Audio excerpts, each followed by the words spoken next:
Olá, terceiro ano, tudo bem? Como é que vocês estão? Tudo na paz? Por aqui tá tudo bem, com saudade de vocês. A gente vai se encontrar daqui a pouquinho, tá? Como eu já havia falado antes com vocês, conversado antes, é um momento, é um ano diferente para vocês, também está sendo diferente pra gente, mas para vocês é um ano de decisões e a gente não pode dar mole, tá? Já conversamos antes sobre partes do texto dissertativo, a gente começou com a introdução. Hoje a gente vai para o desenvolvimento e depois a gente vai partir para o capítulo 8, que é a conclusão. Mas vamos conversar hoje sobre um pouco do parágrafo de desenvolvimento, que é onde se encontram os nossos argumentos. A gente já vem conversando, dizendo que o nosso texto dissertativo ele é dividido em três partes. Ele é dividido em introdução, onde a gente apresenta o nosso tema, tá? O tópico frasal, mais tese, e depois a gente parte para o desenvolvimento, que é onde se encontram os nossos argumentos, e na conclusão, onde a gente vai encontrar as nossas propostas de intervenção e os agentes, beleza? Vamos lá. Primeiro aqui que a gente vai trabalhar é o desenvolvimento, capítulo 7.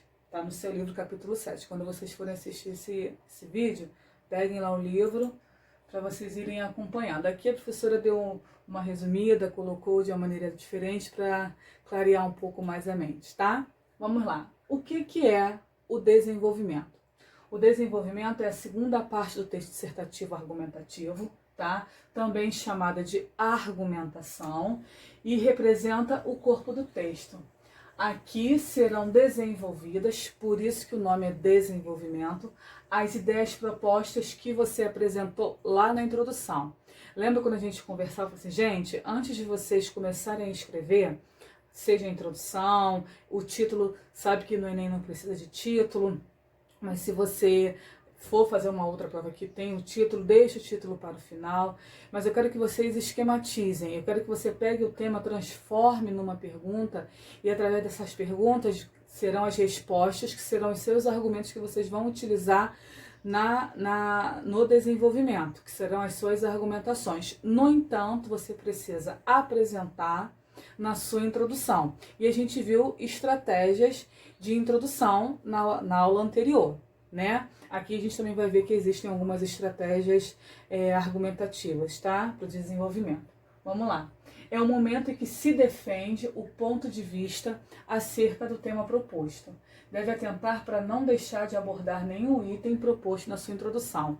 Bom, por isso que eu falo, gente, organizem sempre, porque o que você for apresentar na sua introdução é porque você já esquematizou anteriormente, e quando você partir para os seus desenvolvimentos, que podem ser 2 ou 3 desenvolvimentos, vai depender da sua estratégia, você não vai fugir, você não vai não comentar ou também não vai acrescentar algo que você já mencionou na introdução, porque você só vai falar nos seus desenvolvimentos aquilo que você já demonstrou para o seu leitor, aquilo que você já apresentou para o seu leitor na introdução, beleza?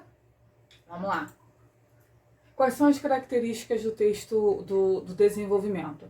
Como eu falei para você, ele pode estar dividido entre 2 ou 3 parágrafos. Lembra que eu falava, gente, em 3 parágrafos é se você souber muito bem sobre o assunto. Porque você pode ser prolixo, achar que vai fazer 3 parágrafos, acabar sendo prolixo, ficar enchendo linguiça, e aí não vai valer de nada, só para ficar ganhando linha. E não é assim que funciona, tá? É bom você ser coerente, ser concreto, ter base naquelas argumentações que você vai estar utilizando ali, naqueles 2 parágrafos, tá? Ao invés de você fazer 3 e ficar enchendo linguiça, tá? Corresponde a umas 20 linhas da sua redação, os desenvolvimentos. A abordagem depende da técnica, né? Qual vai ser a estratégia que você vai definir. Ou você pode fazer uma estratégia de 3 argumentos, que a gente vai ver depois, ou pode fazer de causa e consequência. Lembra que eu falava para vocês que eu, professora Bárbara, eu faço muito quando tenho que fazer uma redação para algum concurso, eu faço muito de causa e consequência, tá? Porque eu acho que são fundamentais, que eu não erro. E o prós e contra, né? Que também é uma outra estratégia. O conceito de argumento é importante, pois ele é a base da dissertação. Causa e consequência, prós e contra, são tipos de argumentos. Logo, pode-se apresentar 3 causas, por exemplo. 3 causas, uma causa, uma consequência, uma causa, uma consequência, uma causa, uma consequência. Elas agrupadas no mesmo parágrafo. Você vai usar uma causa e uma consequência num parágrafo, uma causa e uma consequência no outro parágrafo, e uma causa e uma consequência no outro parágrafo, formando aí 3 parágrafos de desenvolvimento. Isso tudo num texto só. A reflexão sobre o tema proposto não pode ser superficial. Para aprofundar essa abordagem, buscam-se sempre os porquês. Volto a falar, lembra que eu falei? Pegue o tema, transforma o tema numa pergunta e essas respostas que você vai tirar da pergunta, que serão os seus argumentos que você vai utilizar, tá? Vamos lá. Esse aqui que eu coloquei é como se fosse um esquema que você vai utilizar na hora de você fazer o seu desenvolvimento, tá? Como se organiza um argumento? O argumento tem um tópico frasal e o aprofundamento, ou seja, é o seu ponto de vista e o porquê, beleza? Vamos lá. De modo prático, o procedimento é levantar os argumentos referentes ao tema proposto, fazer a pergunta por quê a cada um deles, relacionando diretamente ao tema e à sociedade brasileira atual, tá? Tem que ser de acordo com a sociedade. E aqui é a esquematização do seu argumento. Aí, o argumento que você vai utilizar, se é a estratégia que você vai utilizar, se é de causa e consequência, se é de prós e contras, se são de 3 causas, de 3 consequências, você que vai decidir. Tá? Se é por analogia, se é por indução, dedução, você que vai decidir, beleza? Quero lembrar que eu também botei um resumozinho para vocês também lá no Google Classroom. Vamos lá. A distribuição dos parágrafos depende também da maneira que ela vai ser adotada. Por exemplo, 3 argumentos. Um parágrafo explica cada um dos argumentos. Lembra que eu falei para você? A estratégia, uma das estratégias, eu posso colocar 3 argumentos, tá? E cada parágrafo eu vou explicar, de desenvolvimento eu vou explicar cada argumento, tá? De causa e consequência, que é aquela que eu gosto, pode estar distribuída em 2 ou 3 parágrafos. Você pode botar a causa e a consequência, ou uma causa e consequência, uma causa e uma consequência, tá? Ou agrupam-se causas e consequências constituindo 2 parágrafos, ou associa-se uma causa a uma consequência e com cada grupo constroem-se 2 ou 3 parágrafos, beleza? Ou você faz causa e consequência, ou você faz uma causa e uma consequência num parágrafo, uma causa e uma consequência no outro parágrafo e uma causa e uma consequência no terceiro parágrafo, tá? Aí, no caso, você vai formar 3 parágrafos de desenvolvimento. Prós e contra são as mesmas opções da técnica de causa e consequência, só que elas são substituídas pelo prós e pelo contra, beleza? Abordagem histórica. Compara-se o antes com hoje, tá? Elucidando os motivos e as consequências dessas informações. Isso é quando você faz a estratégia argumentativa de abordagem histórica. Aí você acaba fazendo a comparação dos dias atuais com o que já aconteceu. IPC aqui. Cuidado na hora de você colocar dados, na hora de você colocar datas, por exemplo, tá? Nomes também. Porque se você não tiver certeza, então não coloque, tá? Para não errar. Em síntese, veja algumas estratégias argumentativas. Aqui eu vou explicar para vocês uma por uma. E no seu resumo tem todas as estratégias argumentativas. Está lá no seu resumo, tá bom? E lá eu coloquei... Eu fui colocando o exemplo, fui botando a estratégia, fui botando o exemplo. Outra estratégia, outro exemplo, tá? Guardem isso com o maior carinho, com o maior amor, porque ali é o material que eu fiz para vocês, é um material maravilhoso. Vamos lá. A argumentação por causa e consequência, também chamado de raciocínio lógico, tá? Uma maneira eficaz de depender do ponto de vista é explicar os motivos que levaram a você a posicionar-se daquela forma. Esse é um dos tipos de argumentos mais frequentes e eficazes, visto que argumentar é justamente dizer os porquês que sustentem a sua tese. Coloquei um exemplo lá. Argumentação por exemplificação. Quando você cita exemplos lá na sua argumentação, é maravilhoso você dar exemplo. Isso dá credibilidade, tá? Mas cuidado na hora de você citar exemplo, tá? Um exemplo sempre traz força à argumentação, pois mostra casos reais em que a tese se prova por verdadeira. Nesse sentido, é muito importante relacionar exemplos fortes, preferencialmente de conhecimento geral ou surpreendente. Um exemplo mal escolhido, por ser pouco representativo, por exemplo, pode suscitar o leitor a desconfiança e uma forte contra-argumentação. Ou seja, quando você cita um exemplo, você tem que estar bem certo se esse exemplo não vai trazer uma oposição em relação a ele, tá? Você tem que tomar muito cuidado em relação a isso, tá? Mas citar exemplos são fundamentais. Argumentação por dados estatísticos. Nossa, isso aqui mostra, para outros também chamado de provas concretas. Quando você utiliza na sua argumentação algum dado estatístico, nossa, isso mostra que você realmente está sabendo muito sobre o assunto.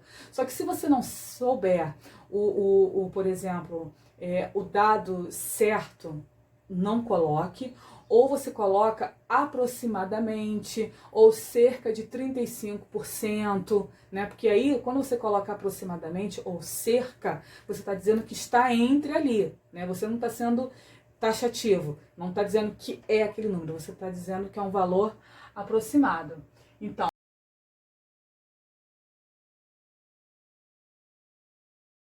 olá, segundo ano, tudo bem? Saudade de vocês. Mas daqui a pouco a gente vai se encontrar de novo, né? Tá passando, vai passar, vai dar tudo certo. E como a gente não pode deixar de dar continuidade aos nossos estudos, hoje eu vim aqui conversar com vocês a respeito do capítulo 6 do seu livro, que é Carta Argumentativa, tá? A gente já vem conversando sobre argumentação há algum tempo. A gente sabe que quando a gente argumenta, porque a gente quer tentar convencer alguém do nosso posicionamento. E a carta argumentativa é a mistura da carta com essa persuasão, tá? A gente vai ver agora aqui tintim por tintim. Quero lembrar vocês que qualquer dúvida após esse vídeo, entra lá no Google Classroom, envia a mensagem que a professora vai responder, tá? Não é para ficar com vergonha e não é para ficar com dúvida, não é momento disso. Ok? Vamos lá. Carta argumentativa, tá lá no capítulo 6 do seu livro, beleza? O que é uma carta argumentativa? A carta argumentativa é um tipo de texto que tem como objetivo principal persuadir o leitor, ou seja, convencer o leitor a fazer determinada coisa, a tomar determinada atitude diante de uma situação, tá? Nesse sentido, a argumentação é a sua principal arma de convencimento.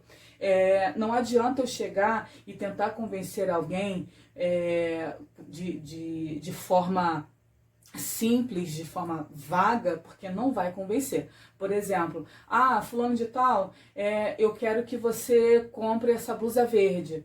Mas por que você quer que eu compre essa blusa verde? Porque eu gosto. Isso não vai convencer, tá? Não é argumento. Para você convencer alguém, você tem que usar argumentos fortes, tá? De forma que o emissor, o escritor, ou seja, a pessoa que está redigindo a carta, através do seu ponto de vista, tenta convencer o receptor, ou seja, o leitor, sobre determinado assunto. Então, lembre-se que toda vez que você for argumentar, você tem que argumentar de maneira que você pense, bom, se fosse ao contrário, eu iria me convencer? É assim que você tem que pensar, beleza? Vamos lá. Continuando. Trata-se, portanto, de um texto dissertativo argumentativo, que possui peculiaridades em sua produção, posto que apresenta receptor ou receptores, ou seja, uma ou mais pessoas podem ler a carta.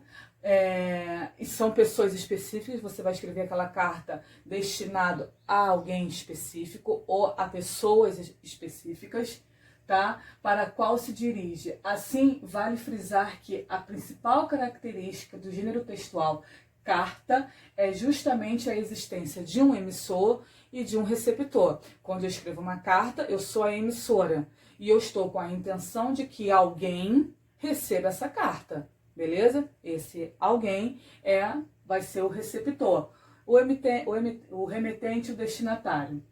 A linguagem utilizada pode ser formal ou informal. Isso vai depender qual é a situação, tá? Se eu quero convencer a uma empresa a estornar um valor de uma compra de um produto que veio com defeito, eu preciso convencê-la disso. Então, eu vou ter que usar uma linguagem mais formalizada, linguagem padrão. Agora, se eu estou escrevendo uma carta para um amigo meu que mora em outro lugar, pedindo para ele vir passar as férias aqui, eu vou tentar convencê-lo de várias maneiras, eu já posso usar uma linguagem mais despojada, né?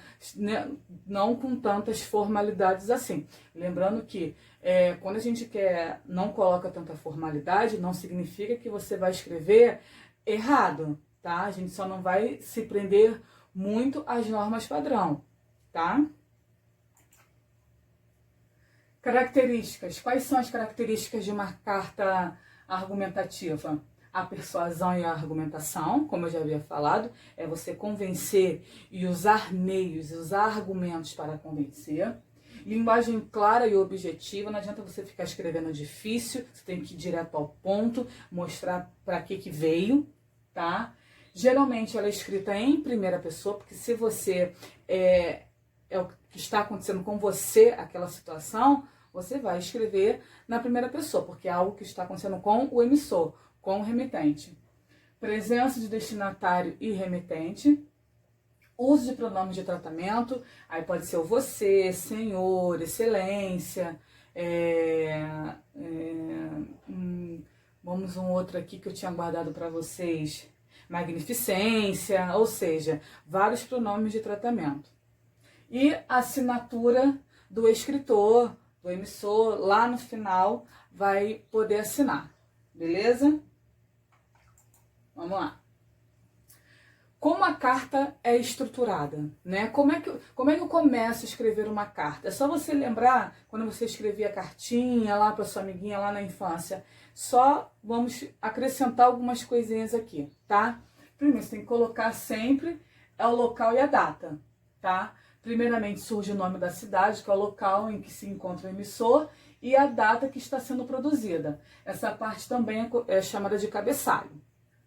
Embaixo, logo abaixo, terá o nome do receptor e a saudação inicial. Elas aparecem muitas vezes juntas, tá? Numa linha só.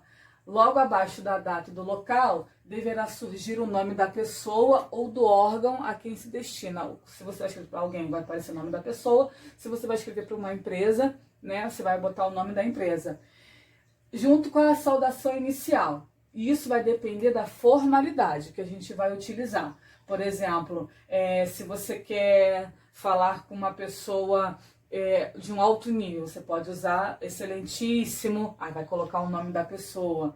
Ou o próprio prezado, né? Isso a gente dá o nome de vocativo, tá? Prezada senhora Bárbara, por exemplo.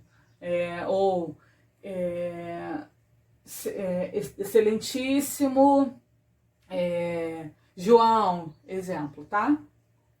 Na introdução, o assunto a ser abordado durante todo o texto deverá ser apresentado na sua introdução, ou seja, o tema principal da carta. Você vai, logo no início da carta, dizer por que você está escrevendo aquela carta, qual vai ser a sua reivindicação ali, podemos dizer, né? Qual é o seu motivo, se for para você ter o estorno do valor, como eu havia falado, se for para enviar um produto antes do prazo, se for para convencer seu amigo a vir passar as férias, você vai apresentar isso logo no início, logo na introdução. Depois eu terei os desenvolvimentos, tá? que gira também em torno de 2 desenvolvimentos. Já que se trata de um texto argumentativo, nesse momento a argumentação e os pontos de vista deverão ser explorados de forma a convencer o leitor. Ali você vai dar o seu ponto de vista e você vai explicar, você vai argumentar por que você tem aquele ponto de vista. Ou seja, vai ser nesse momento do desenvolvimento que você vai tentar convencer o leitor a fazer isso aqui que você apresentou na introdução. Beleza? E a conclusão, que é a parte final do texto, que apresenta o arremate das ideias expostas na introdução e no desenvolvimento. Ou seja, em outras palavras, é a parte da síntese das ideias que aparecem uma proposta, uma recomendação ou uma sugestão. O que é isso? Lá na conclusão, você vai retomar aquilo que você mencionou nos outros parágrafos, dando uma sugestão do que pode ser feito. Tá? É como se você estivesse demonstrando lá para o seu receptor, né, para o destinatário, a sua preocupação e que você quer resolver aquela situação e você sugestiona. Isso vai aparecer na sua conclusão, tá? Depois tem a despedida, que é a saudação, que colocará o fim no seu texto. Por exemplo, eu posso colocar atenciosamente. Isso se for formal, né? Agora, se for de maneira informal, você pode botar beijos, abraços, tô com saudade, tá? E o nome do emissor, da pessoa que escreveu a carta, lá no final da carta aparece o nome e a assinatura de quem a produziu. Eu vou te dar um exemplo aqui, ó. A gente não vai ler a carta toda não, mas só pra gente ver, ó. O local e a data, tá vendo? Aqui embaixo vem a saudação inicial e o nome, que aqui, ó, saudação inicial e o nome da empresa. Logo no início, eu já vou saber sobre o que está se tratando essa minha carta. Ó, gostaria de informar que comprei uma caixa de chocolate no ano passado para dar de presente aos meus familiares no ano novo e tive uma grande desilusão. Fora a vergonha que tive de passar. Eu já sei que se trata de algo que aconteceu com a caixa de chocolate que a pessoa daria de presente. E aí, no decorrer da caixa, ele vai contando o que aconteceu. As 5 caixas compradas no estabelecimento na Flora do Brasil estava fora do prazo de validade. Além disso, os chocolates estavam esbranquiçados, sem sabor, que costuma ter. Aí aqui vem dizendo, vem falando. Lá no final, tá aqui. No entanto, gostaria de informar que se não for retribuída de maneira que deveria, irei entrar em contato com o PROCON e ver os procedimentos legais para a punição da empresa. Afinal, o consumidor tem direito de reivindicar seus direitos, a empresa, por sua vez, de oferecer os melhores produtos a seus clientes. Ou seja, aqui ele vai dizer o que ele vai fazer caso o problema não se resolva, tá? Depois vem a despedida, tá? E o nome da pessoa, que aqui no caso foi Joana Pires.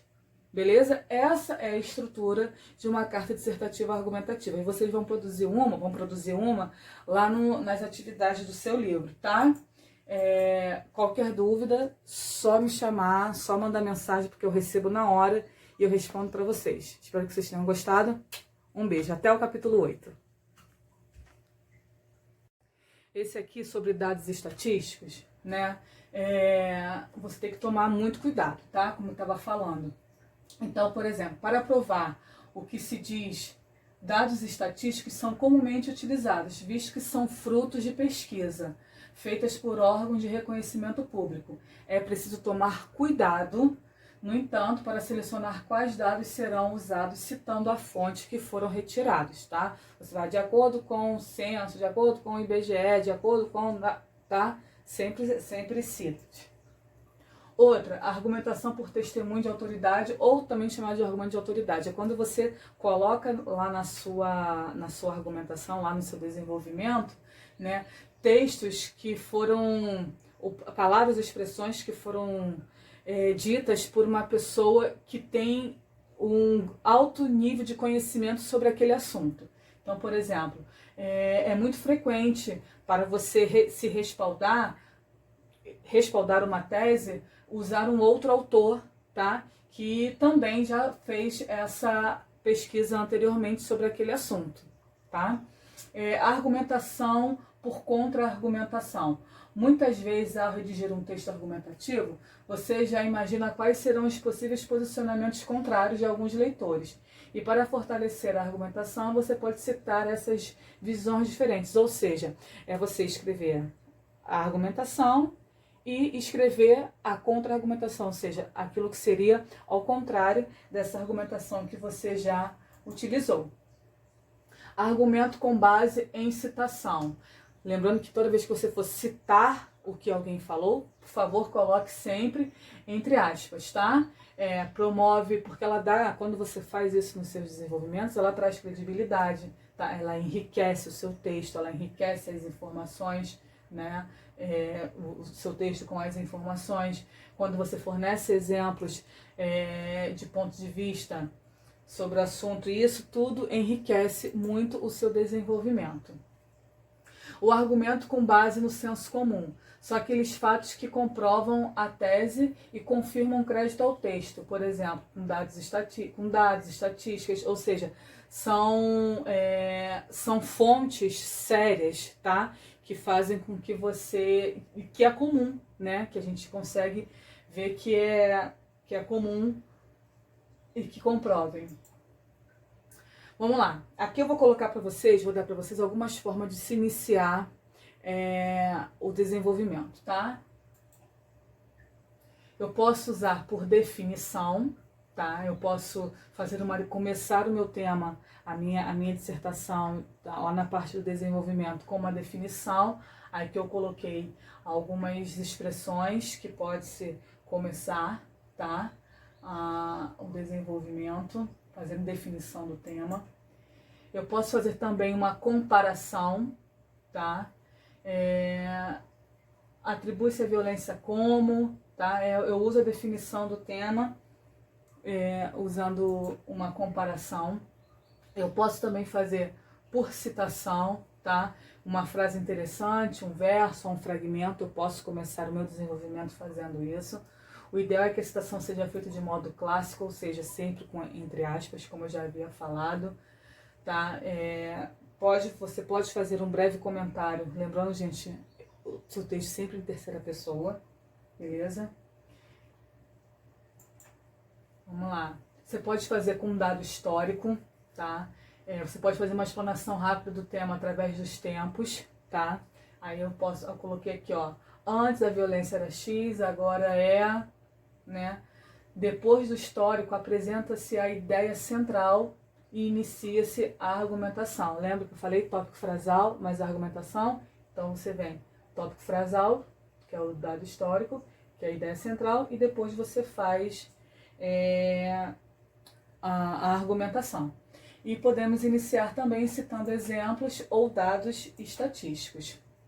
Olha só, não deixem de ler o resumo, não deixem de ler os exemplos, e quando vocês forem lendo os exemplos de cada estratégia argumentativa, vai analisando, e aqui realmente está sendo por citação, aqui usou dados estatísticos.